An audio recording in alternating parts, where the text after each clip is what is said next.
Assalamualaikum warahmatullahi wabarakatuh. Waalaikumsalam warahmatullahi wabarakatuh. Bismillahirrahmanirrahim. Alhamdulillahi rabbil alamin. Wassalatu wassalamu ala ashrafil anbiya'i wal mursalin, imamil muttaqin, sayyidil ghurril muhajjalin, wa ala alihi wa ashabihil mujahidin at-tahirin, amma ba'du. Saudara-saudara kaum muslimin rahimakumullah, sesungguhnya gaya hidup seseorang sangat ditentukan oleh cara bagaimana dia memandang hidup ini. Dengan kata lain, bagaimana seseorang memandang hidup, begitulah dia akan hidup. Oleh sebab itu, untuk mengubah keadaan seseorang harus diawali lebih dahulu dengan mengubah caranya memandang kehidupan ini. Itulah sebabnya dalam surah Ar-Ra'd ayat 11 Allah Subhanahu wa taala menjelaskan, "Innallaha la yughayyiru ma biqaumin hatta yughayyiru ma bi anfusihim." Allah Subhanahu wa taala tidak akan mengubah nasib dan keadaan satu kaum sampai kaum itu berusaha mengubah apa yang ada di dalam diri mereka sendiri. Yang ada di dalam diri itu tentu tidak lain adalah rule of thinking, bahasa kerennya state of mind, kata orang Kulon, cara berpikir, cara memandang kehidupan yang akan sangat mewarnai cara orang menjalani kehidupan itu sendiri.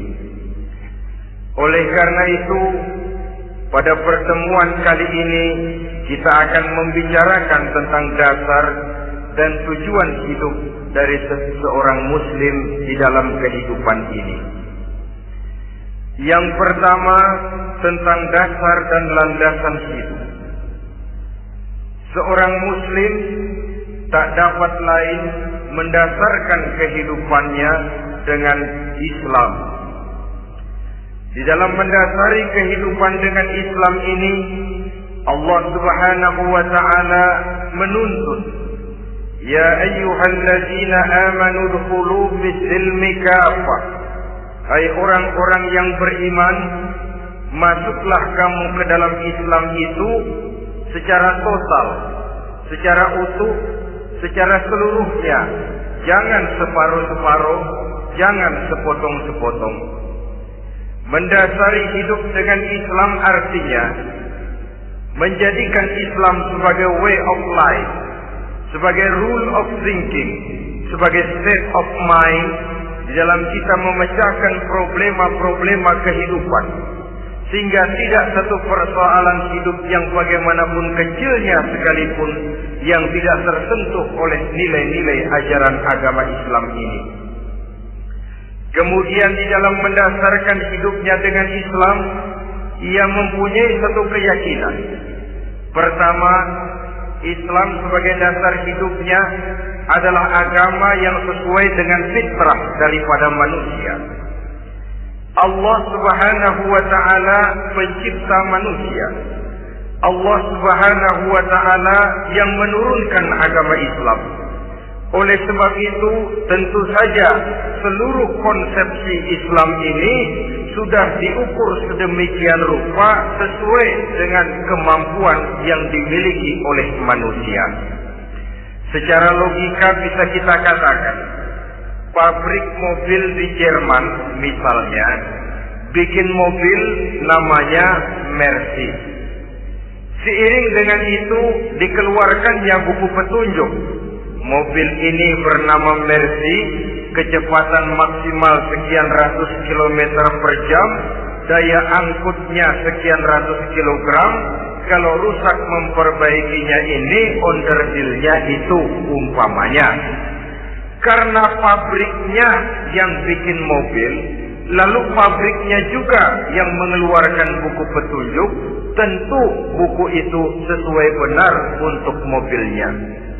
Dan logika mengatakan, tidak bisa kita punya mobil Mercy rusak, kita perbaiki dengan menggunakan buku petunjuk yang dikeluarkan oleh pabrik mobil Fiat.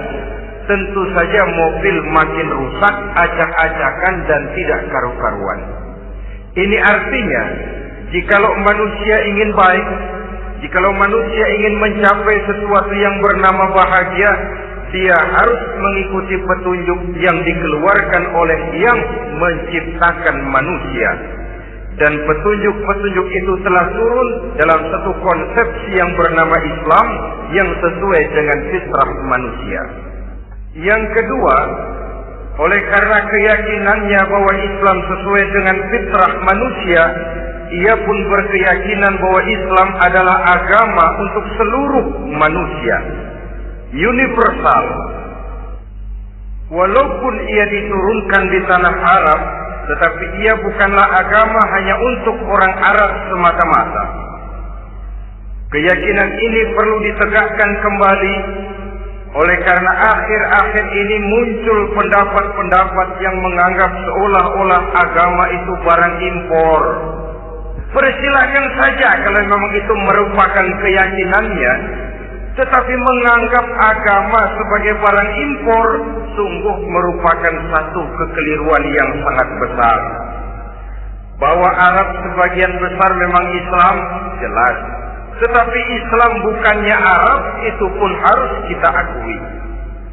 Kita bisa menjadi Muslim yang baik tanpa perlu menjadi orang Arab. Dengan kata lain, kita bisa menjadi Muslim yang baik dengan tetap menjadi warga negara Indonesia yang baik. Bahwa Al-Quran diturunkan dalam bahasa Arab oleh karena memang ia turun di tanah Arab. Buktinya apa? Walaupun Quran dalam bahasa Arab, tidak satu pun ayat Quran yang ditujukan kepada orang Arab semata-mata. Tidak ada ayat ya ayyuhal arabiyun, hai orang-orang Arab. Tidak ada. Yang ada malah ya ayyuhan nas, wahai manusia. Manusia yang mana? Yang mana saja asal merasa manusia.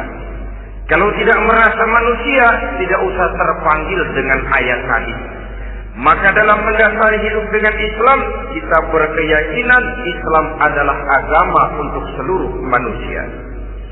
Yang ketiga, di dalam mendasari hidup dengan Islam, kita berkeyakinan Islam adalah agama terakhir yang diturunkan kepada Rasul terakhir. Tidak ada Rasul dan Nabi sesudah Nabi Muhammad, dan tidak ada agama lagi sesudah agama Islam.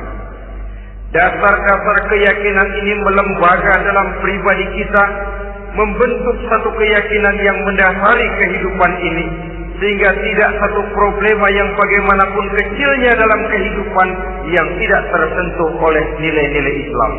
Sejak kita tidur sampai kita bangun tidur, bahkan tidur itu sendiri, dan seluruh kegiatan kehidupan yang kita laksanakan dalam 24 jam, tidak satu pun yang tidak tersentuh oleh nilai-nilai Islam. Inilah pandangan hidup Muslim. Jawaban seorang Muslim terhadap problema-problema kehidupan yang dihadapinya, yang di dalam menjawab problema itu ia Islam oriented, berorientasi kepada nilai-nilai Islam. Apa kata Islam tentang pekerjaan yang dihadapinya? Halal kata Islam, halalah dia katakan. Haram kata Islam, haram dia katakan. Islam oriented. Barometer dalam perbuatannya tidak lain daripada nilai-nilai Islam itu sendiri. Dan kemudian di dalam mendasari kehidupan dengan Islam, ia berkeyakinan Islam adalah satu-satunya agama yang benar. Bahasa kerennya, Islam is the single one, the true religion behind the God.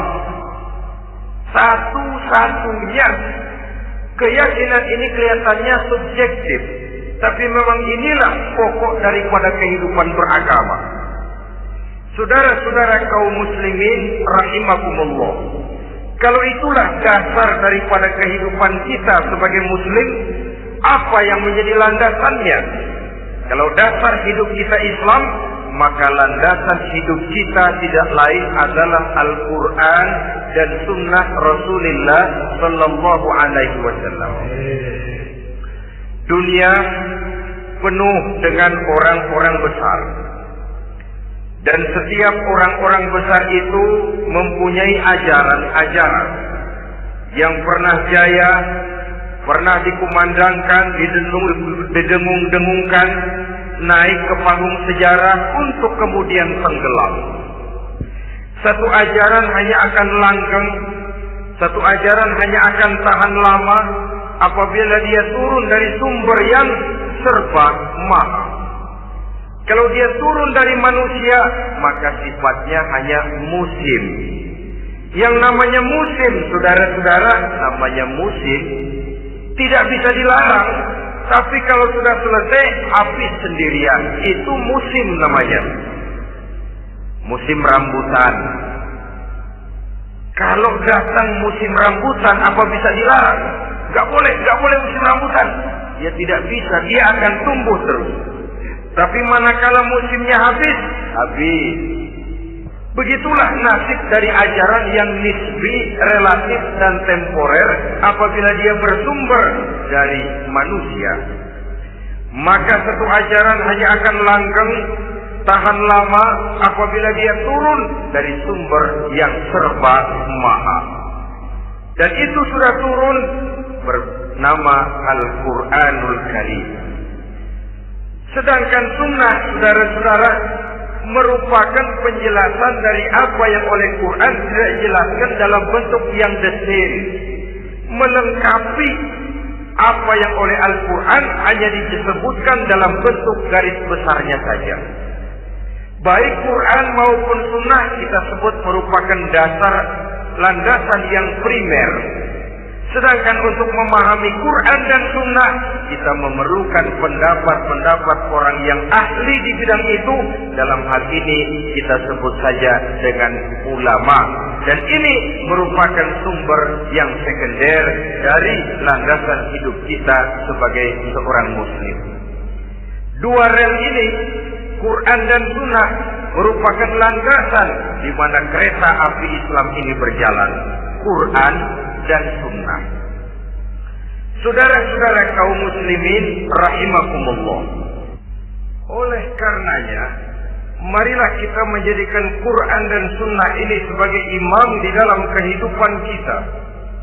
Bukankah Rasulullah Sallallahu Alaihi Wasallam pernah memberikan pilihan? Man ja'ala al-Qur'ana amamahu qadahu ilal jannah. وَمَنْ جَعَلَ الْقُرْآنَ خَلْفَهُ سَقَاهُ إِلَى النَّارِ. Siapa yang meletakkan Quran di depannya, dijadikannya Quran sebagai imam dan dia sebagai makmum, maka Al-Quran akan membimbing dia ke surga. Ya, surga di dunia ini, lebih-lebih lagi surga di akhirat nanti. Sebaliknya, وَمَنْ جَعَلَ الْقُرْآنَ خَلْفَهُ, siapa yang meletakkan Quran di belakangnya, dia belakangi ajaran dan konsepsi Al-Quran, dia tinggalkan perintah-perintah Al-Quran, maka Al-Quran yang dibelakanginya itu akan mendorong dia ke neraka. Neraka dunia, lebih-lebih neraka di akhirat nanti. Pilihan terserah kita. Jikalau kita mau menjadikan Quran sebagai imam, artinya kita menjadi makmum. Resikonya dimanapun makmum wajib ikut imam. Imam takbir, makmum takbir, imam ruku, makmum ruku, imam i'tidal, makmum i'tidal. Jikalau Quran imam kita dan kita adalah makmum, maka itu berarti Jikalau ke barat komando Quran, ke barat kita pergi. Jikalau ke timur kata Quran, ke timur kita menuju. Jikalau halal kata Quran, halal kita katakan. Jikalau haram kata Quran, haram kita ucapkan. Itu resikonya kita menjadi makmum, menyusun pola hidup yang lebih Qurani. Tapi sebaliknya, ke barat komando Quran, ke timur kita pergi. Ke utara kata Quran, ke selatan kita menuju. Halal kata Quran, malah kita tidak mau melaksanakannya. Haram kata Quran, kita senang bukan main. Artinya kita mau menjadi makmum, dan Quran kita jadikan sebagai makmum, kita sendiri malah mau menjadi imam. Kita paksa konsepsi Al-Quran itu supaya sesuai dengan naluri kemanusiaan kita. Mengotak-atik hukum, menghalalkan yang haram, mengharamkan yang halal. Dikala itu landasan hidup kita sudah goyah, tidak lagi sebagai landasan tempat kita bertolak, tetapi malah menjadi satu landasan yang kita injak-injak. Sesungguhnya saudara-saudara, Quran tidak akan membawa berkah, tidak akan menjadi rahmatun wa shifaa'un lil mu'minin, menjadi penyembuh, menjadi rahmah bagi orang-orang beriman, apabila yang kita baca itu kita injak-injak di dalam kehidupan. Upaya menyusun hidup yang lebih Qurani ini seiring dengan usaha kita menjadi warga negara yang baik. Yang saya katakan di awal tadi, tidak saling dan tidak harus saling bertentangan. Jadi dengan demikian, dasar hidup kita sebagai muslim adalah Islam, dan landasan hidup kita tidak lain adalah Al-Quran dan sunnah Rasulullah Sallallahu Alaihi Wasallam. Ini landasan tempat kita bersolat. Ini yang mewarnai gaya kehidupan kita. Apapun yang mau kita lakukan, tempat kita bertanya lebih dahulu Quran dan sunnah. Saya mau melakukan pekerjaan ini, apa kata Quran? Saya mau pergi ke tempat ini, apa kata Quran? Saya mau berusaha dengan mengerjakan perusahaan ini, apa kata Quran? Merupakan landasan daripada kehidupan kita. Ini yang saya katakan tadi, membentuk rule of thinking, state of mind, bahwa gaya kehidupan kita diwarnai oleh landasan hidup yang bertumpu pada ajaran Al-Quranul Karim dan sunnah Rasulullah Sallallahu Alaihi Wasallam. Baiklah ya, ini yang pertama tentang dasar dan landasan hidup. Yang kedua tentang tujuan hidup. Kalau sudah ada landasan tempat kita bertolak, lalu kemana pantai yang akan kita tuju? Mau apa sih kita hidup ini? Berleha-leha, menjalani acara rutin, bangun tidur sampai tidur lagi, kemudian besok begitu lagi, sampai menunggu datangnya sang ajal? Atau ada satu tujuan yang akan kita capai di dalam kehidupan ini? Apabila kita teliti, maka Al-Quran mengajarkan tujuan hidup setiap muslim pada dasarnya ada dua. Pertama, kita sebut saja tujuan jangka pendek. Tujuan jangka pendek itu sasarannya dunia sekarang ini. Bentuknya horizontal. Targetnya agar setiap pribadi muslim menjadi rahmatan lil alamin, rahmah bagi lingkungannya. Inilah yang oleh agama dinamakan hablum minan nas, yang isinya adalah ilmu dan peradaban. Jadi dunia dan seluruh isinya merupakan tujuan jangka pendek saja. Untuk mencapai tujuan jangka pendek, dunia dan seluruh isinya, unsur penunjangnya adalah pendidikan, pengalaman, atau nasib. Makin tinggi pendidikan, makin mudah menjangkau hidup. Makin banyak pengalaman, makin mudah menguasai dunia.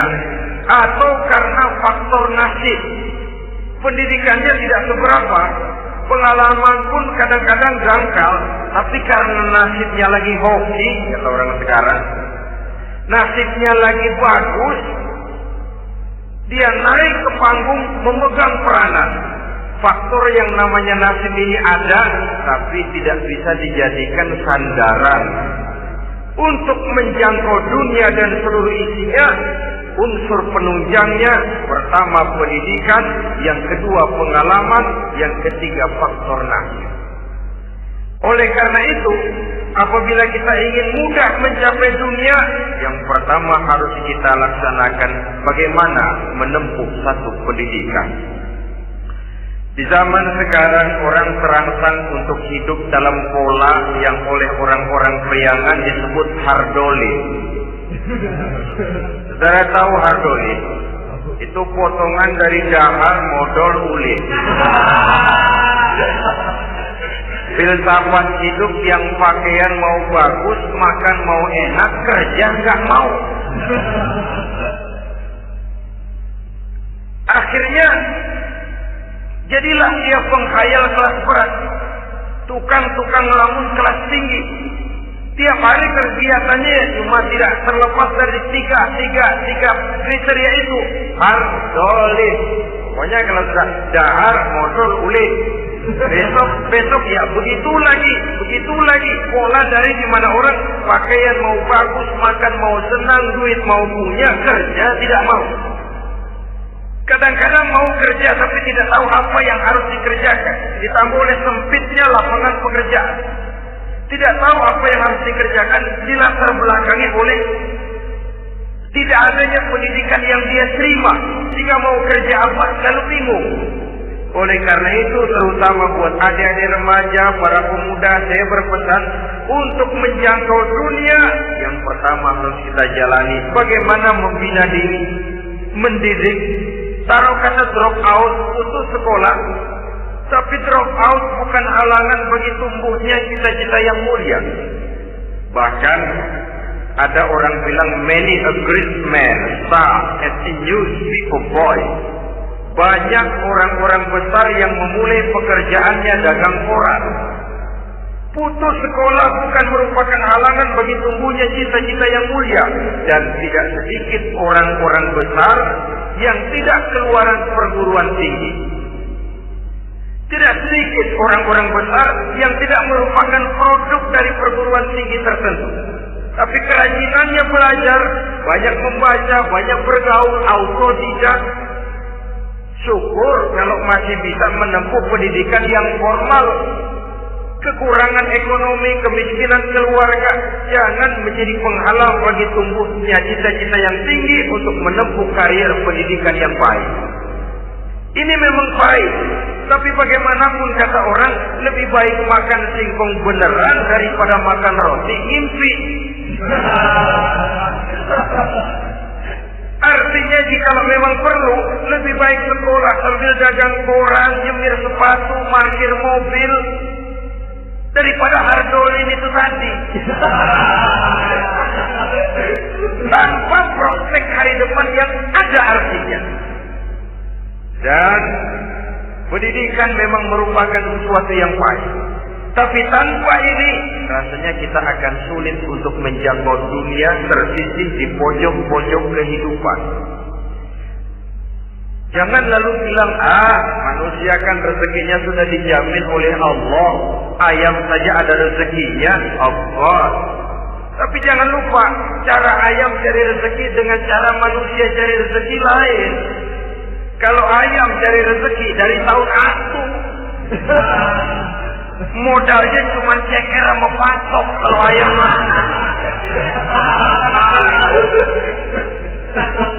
Asal bisa nyeker, bisa matok, ayam dapat rezeki.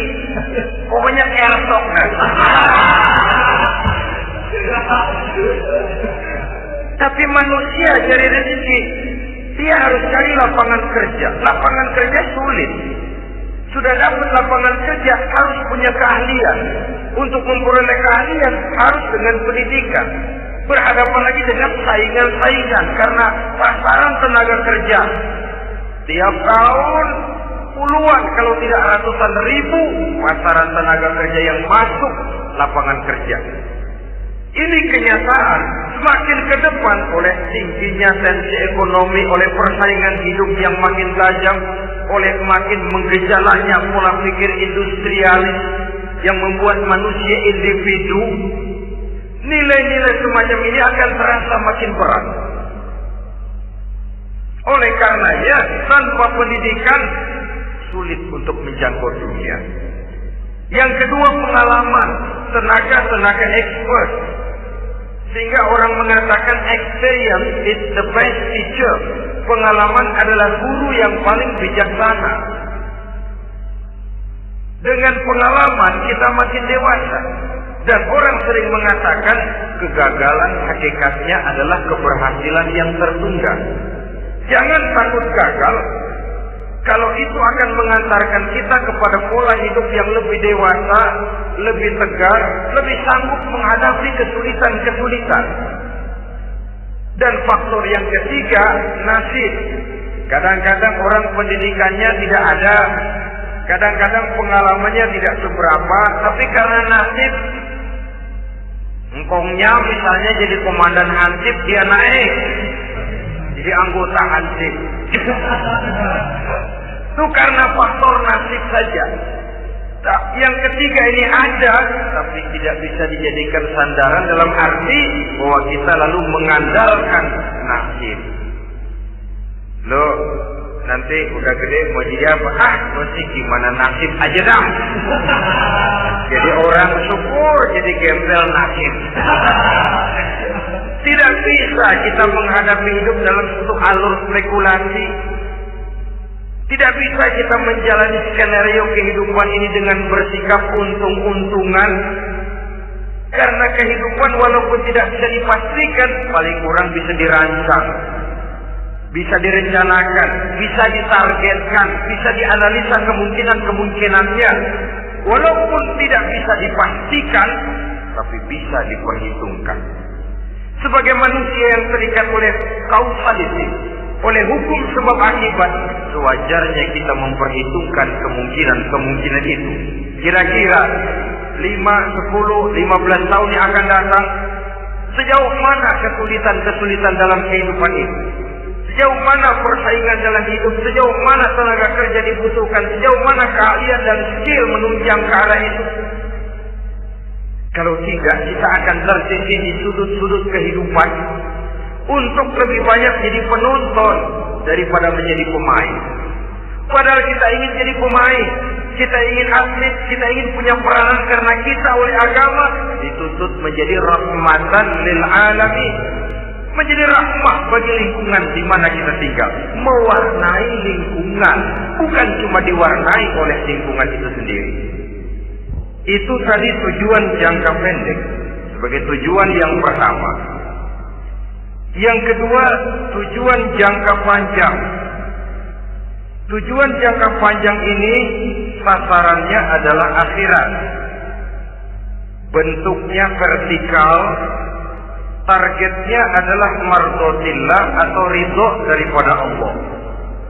Dan ini yang oleh agama dinamakan dengan hablum minallah, tali vertikal yang menghubungkan manusia langsung dengan Tuhannya.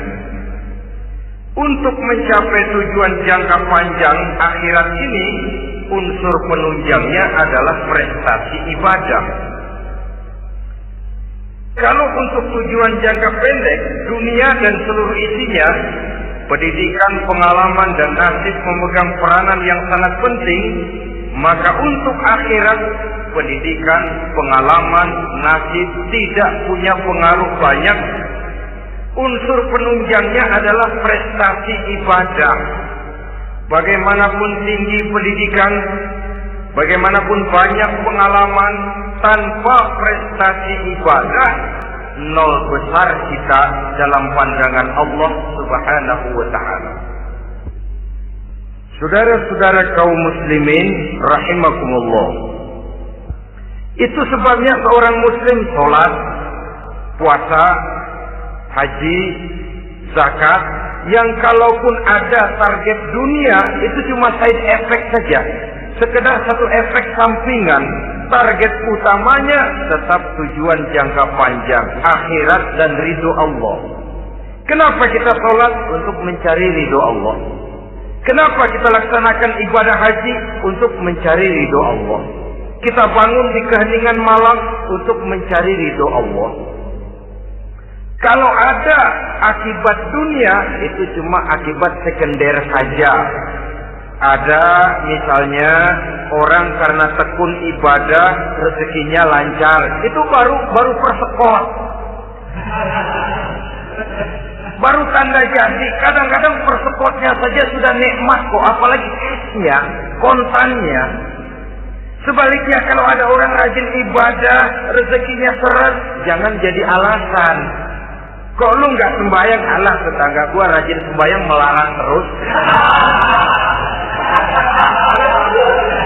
Ya memang sholat itu bukan dengan target dunia, target akhirat, saudara-saudara.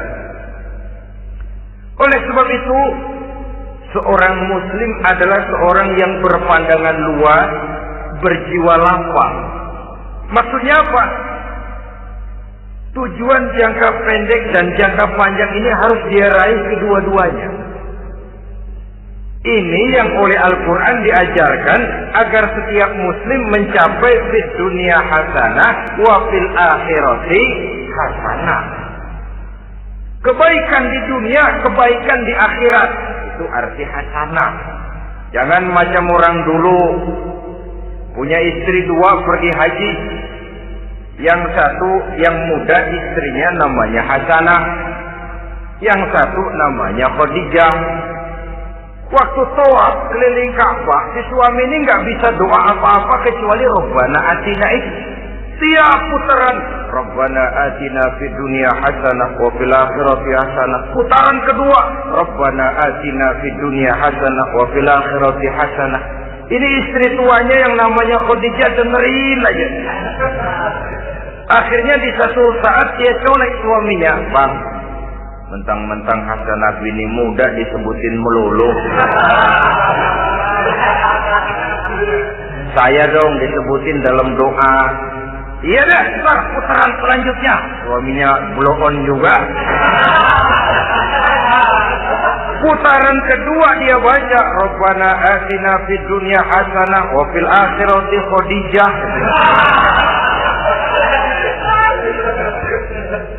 Saudara-saudara, itu makna refleksi daripada doa tadi itu, doa sapu jagat.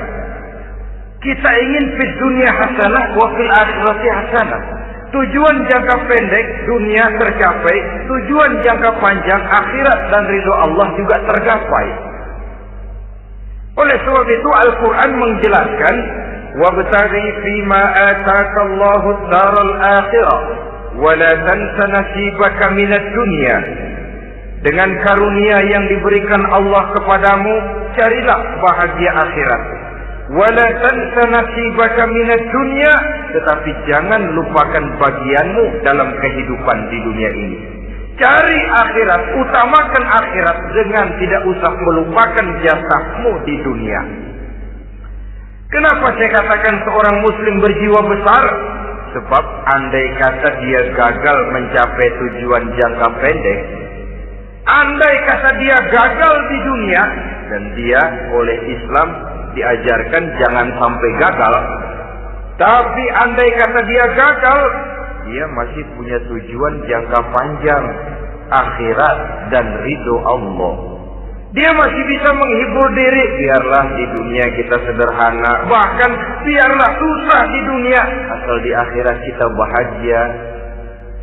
Orang yang tidak punya pandangan hidup semacam ini, surgalah dunia ini.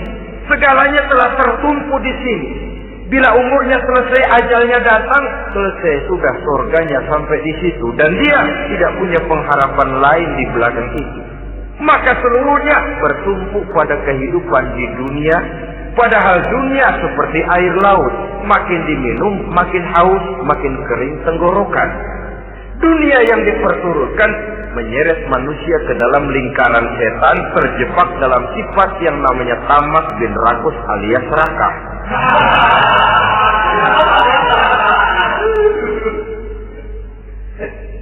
Andai kata dia gagal untuk tujuan jangka pendek, dia masih punya tujuan jangka panjang, akhirat. Dia masih sanggup berkata, biar di dunia kita sederhana, bahkan biar kebelangkak sengsara susah di dunia, asal di akhirat kita bisa bahagia. Kan masih ada harapan. Yang paling bangpak, paling rusak betul, sudah di dunia sengsara, di akhirat celaka. Jadi dunia rumahnya gubuk, pinggir kali miring, asal hujan bocor, utang selebar warung. Bayang kagak, ngaji enggak, puasa enggak, saban malam miris mulu. Saudara hadirin yang saya hormati, lalu kapan mau bahagia kalau sudah di sini susah, di sana akan susah juga. Ini yang pertama, seorang muslim, seorang yang optimis, berjiwa besar, luas pandangan. Kegagalan dia dalam jangka pendek tidak menyebabkan dia melupakan tujuan jangka panjang. Yang kedua, positifnya apa? Cara dia mencapai tujuan jangka pendek diwarnai oleh keyakinan adanya tujuan jangka panjang. Dia memang benar cari harta, tapi karena dia yakin ada akhirat, Allah ridho apa tidak? Ini positifnya. Saya memang cari duit, tapi dengan cara ini Allah ridho apa tidak? Saya memang ingin berpakaian yang rapi, tapi dengan tidak menutup aurat begini, Allah ridho atau tidak? Saya memang bergaul menghormati teman, tapi terjebak dalam minuman keras karena menghormati teman, Allah ridho apa tidak? Ini orang yang punya tujuan jangka panjang. Segalanya diberikan bingkai dengan pertanyaan, Allah ridho atau tidak? Keyakinannya terhadap tujuan jangka panjang mewarnai gaya hidupnya di dunia ini, mencapai tujuan jangka pendek tadi. Mau minum, Allah ridho apa enggak ini? Mau makan, yang saya makan Allah ridho apa enggak ini? Pendeknya apapun yang mau dia kerjakan, karena dia punya keyakinan tujuan jangka panjang, dia selalu menimbang terhadap ridho Allah tadi. Jadi tanpa prestasi ibadah, kita nol besar dalam pandangan Allah. Ini nilai manusia yang hakiki di sini. Ini makna inna akramakum indallahi atqakum. Di akhirat nanti kan tidak pernah akan disidang. Kamu pendidikan setinggi apa? Tidak. Gelarmu berapa renteng? Profesor, doktor? Tidak. Akhirat hanya menyidang kau sholat atau tidak, kau puasa atau tidak, kau zakat atau tidak. Diberikan kamu harta yang banyak, dari mana kau dapat, kemana kau belanjakan. Prestasi ibadah itu yang ditanya. Setinggi apa pendidikan, sebanyak apa pengalaman, no problem. Tidak jadi masalah di akhirat ini. Prestasi ibadah itu yang akan kita persembahkan di hadapan Allah. Itu makna inna akramakum indallahi atqakum. Kerbau dinilai dari dagingnya, makin gemuk makin mahal harganya. Tapi ada perkutut lebih mahal dari kerbau. Perkutut itu mahalan mentahnya loh daripada matangnya. Karena harga perkutut pada suaranya.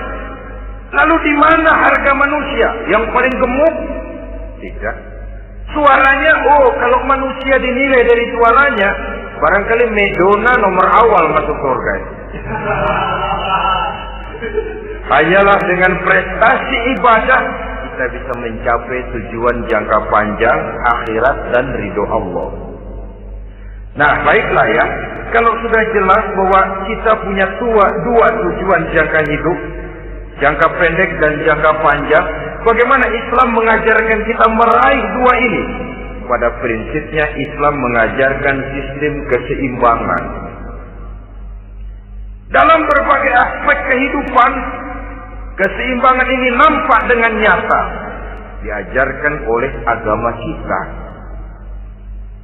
Seperti ayat yang saya bacakan tadi.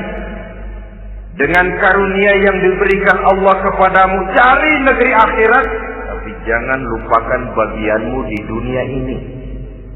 Dalam bentuk yang lebih nyata, bekerjalah untuk duniamu seolah kau akan hidup buat selamanya, tapi bekerjalah buat akhiratmu seolah kau akan mati besok. Manifestasinya dalam kehidupan, misalnya orang kaya diperintah membantu yang miskin, tapi orang miskin dianjurkan berusaha. Jangan mengandalkan hidup kepada yang kaya, seimbang. Kamu kaya, betul Pak, bantu yang miskin. Kamu miskin, iya Pak, berusaha. Seimbang. Tuan rumah diwajibkan menghormati tamu, tamu diwajibkan tahu diri, seimbang. Jadi bagaimana kalau sudah kita bekerja di sawah, di ladang, di pasar, di kantor, anggap kita akan hidup selamanya agar timbul gairah kerja. Tapi kalau sudah sholat, anggap kita akan mati besok supaya timbul khusyuknya. Nah, titik tekannya di mana? Stresnya itu.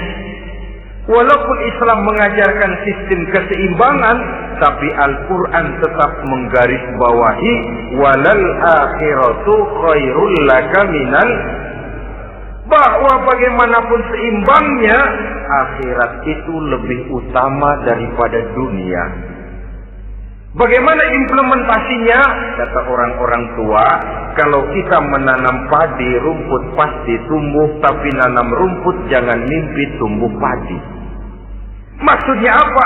Kalau satu perbuatan kita niatkan karena Allah, dunianya pasti ikut. Tapi kalau satu perbuatan diniatkan karena dunia semata-mata, akhirat akan hilang.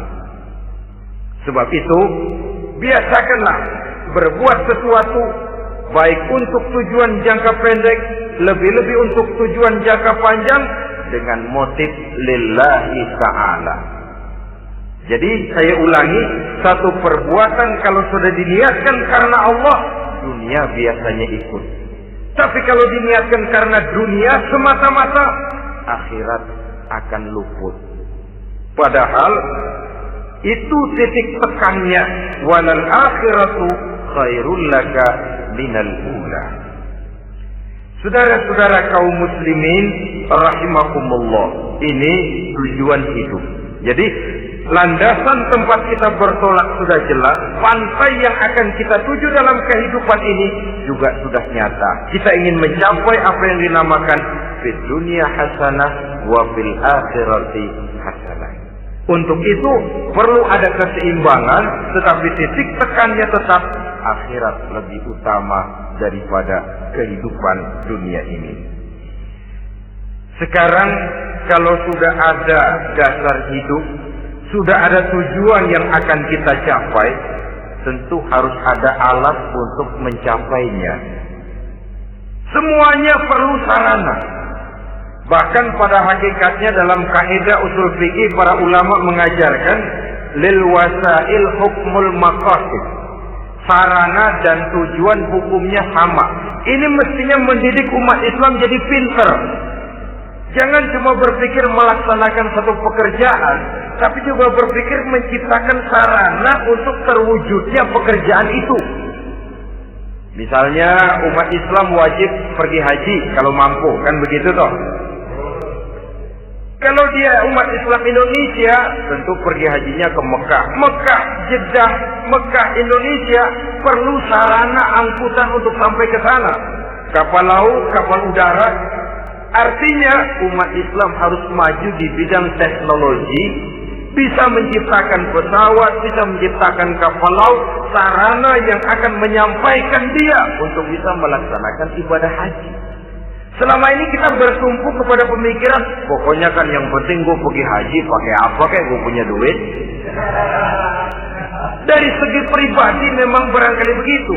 Tapi sebagai umat yang harus mencapai kemajuan, apabila diperintahkan melaksanakan sesuatu, kita pun hakikatnya dituntut menciptakan sarana untuk menunjang pelaksanaan sesuatu itu sendiri.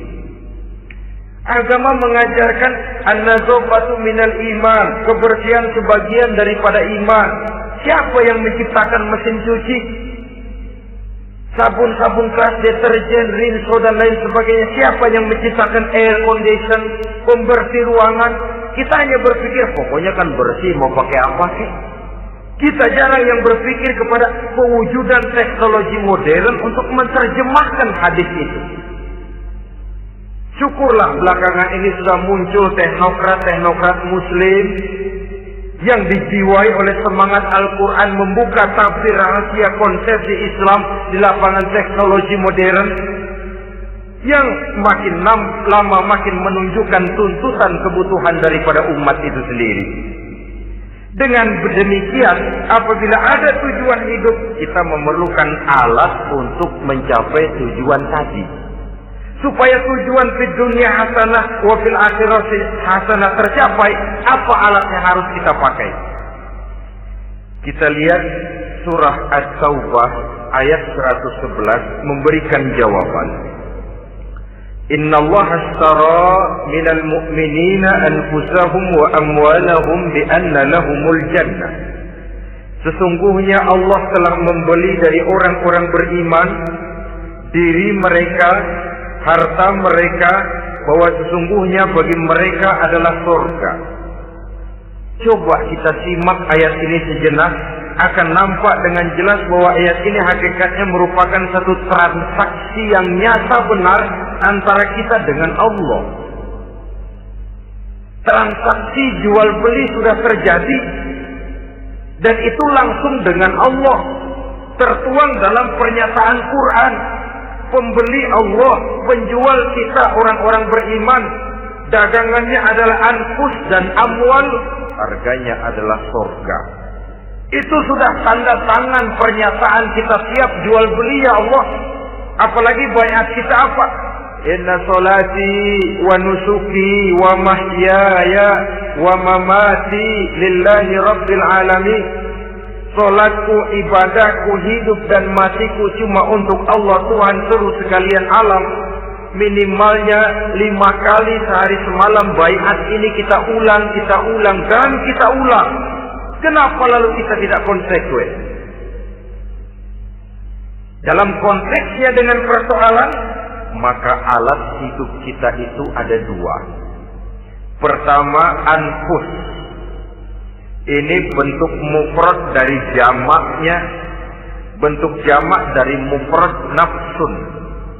Biasa diterjemahkan dengan diri.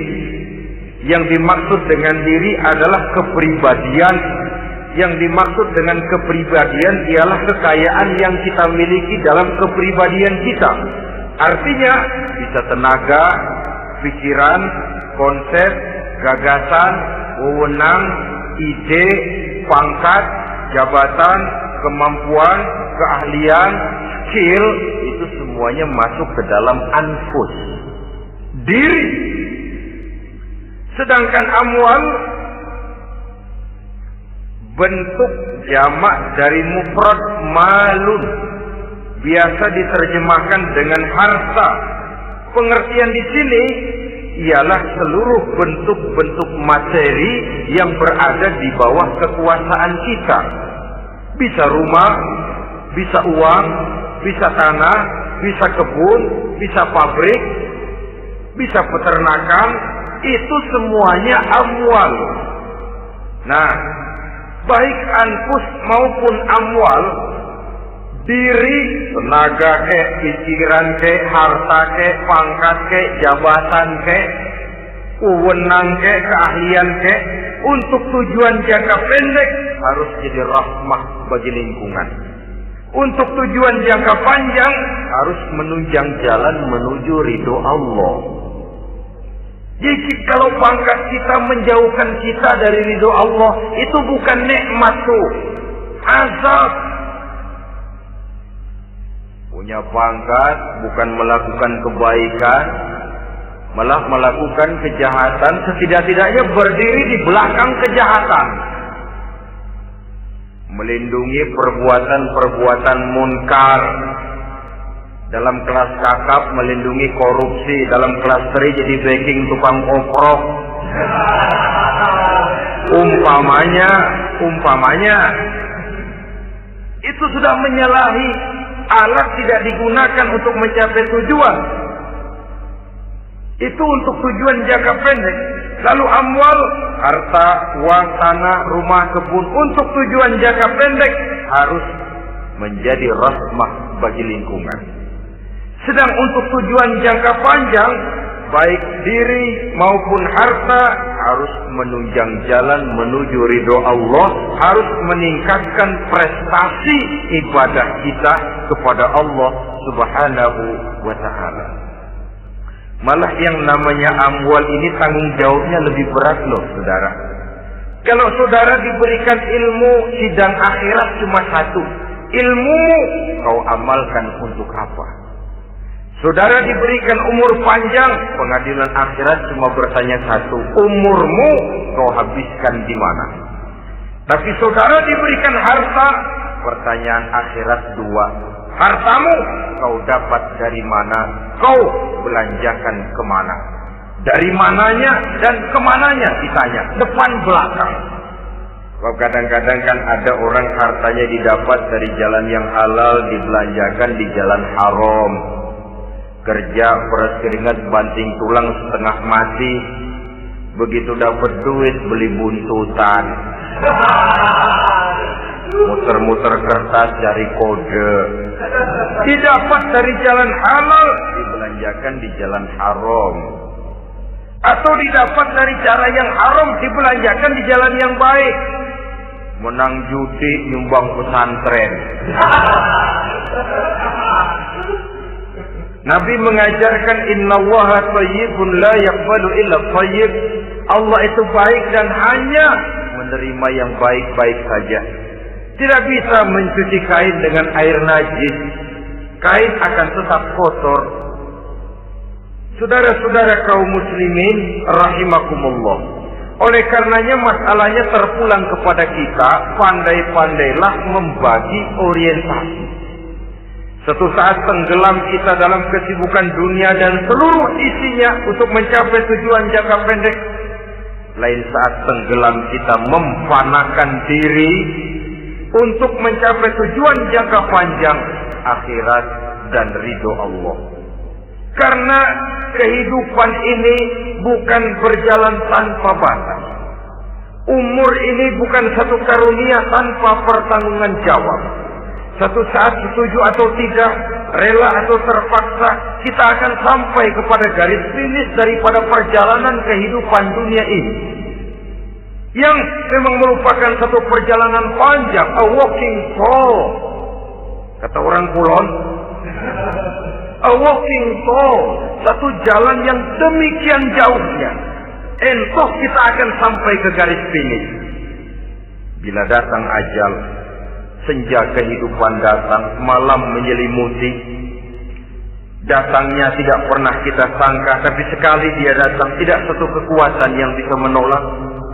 Kehadirannya tidak pernah kita harapkan, tapi satu kali dia datang bertamu, pasti terjadi. Dan itu pasti akan kita temui. Alangkah malangnya pada saat kembali itu datang, kita tidak punya prestasi ibadah. Lalu apa artinya prestasi dunia? Apa artinya tujuan jangka pendek kalau kita harus kehilangan tujuan jangka panjang? Rumah kita yang besar, pangkat kita yang tinggi, harta kita yang banyak, bisakah menolong kita untuk kalau sudah kumpul di padang mahsyar nanti? Malaikat, jangan gebugin saya, rumah saya harga 2 miliar.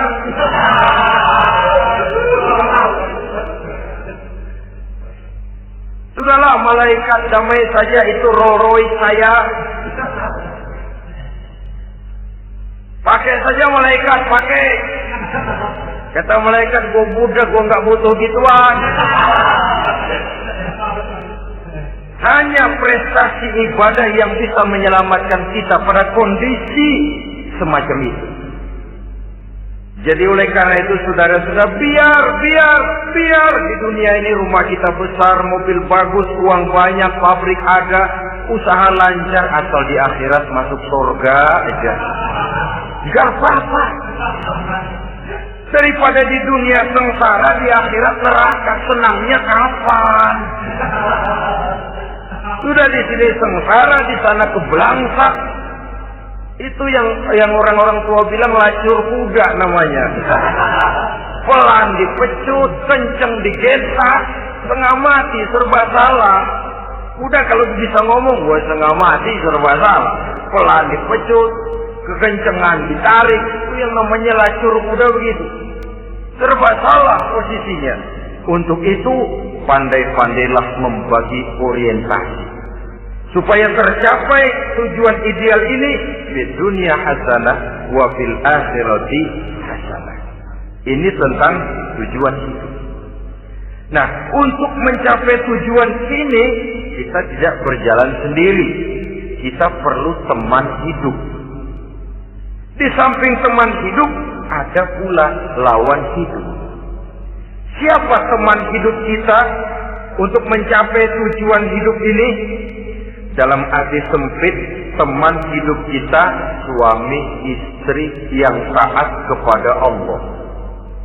Suami istri lebih dari sekedar satu pasangan, juga saling melengkapi, merupakan bagian daripada kehidupan. Suami adalah teman istri, istri adalah teman suami untuk mencapai tujuan hidup tadi. Mencapai di dunia hasanah, wa fil akhirati hasanah. Seiring, seirama, selaras, serasi, seimbang, kata orang sekarang. Teman dalam arti sempit. Adapun teman dalam arti luas, setiap orang yang pandangan hidupnya sama dengan kita. Setiap orang yang akidahnya sama dengan kita. Terlepas dari suku bangsa apapun, warna kulit apapun, bahasa apapun. Jikalau keyakinannya sama, pandangan hidupnya sama, dia adalah saudara kita dalam artian yang luas. Islam tidak kenal teritorial. Maka tidak ada itu Islam Jepang. Ya walaupun secara formalnya ada, tapi informal Muslim adalah Muslim, diikat dengan akidah. Itu teman hidup. Lalu lawan hidup siapa? Pertama iblis. Dalam segala bentuk dan implementasinya. Yang kedua, setiap orang yang pandangan hidupnya tidak sama dengan kita secara ideologis, itulah lawan hidup kita. Maka yang teman jadikan teman, yang lawan jadikan lawan. Jangan teman dijadikan lawan, lawan dijadikan teman. Itu namanya kopiah dipasang di kaki, Pak Bakyak naik ke jidat. Wajar kalau kepala lalu jadi benjol. Salah milih teman, salah cari lawan. Salah milih teman, salah cari lawan. Akibatnya kita yang akan susah di kemudian hari nanti. Saudara-saudara kaum muslimin rahimakumullah, oleh karenanya pandai-pandailah dalam hidup ini. Yang teman jadikan teman, yang lawan jadikan lawan. Kalau lawan kita jadikan teman, sementara teman kita jadikan lawan, dan itu yang banyak terjadi dalam praktek kehidupan, kita tidak akan bisa mencapai tujuan karena akan tertarung di kaki sendiri. Nah, ini sajalah yang kita bicarakan pada pertemuan kali ini. Mudah-mudahan ada manfaatnya. Terima kasih atas segala perhatian. Mohon maaf atas segala kekurangan. Usikum wa nafsi bitaqwallah. Wassalamu alaikum warahmatullahi wabarakatuh. Waalaikumsalam warahmatullahi wabarakatuh.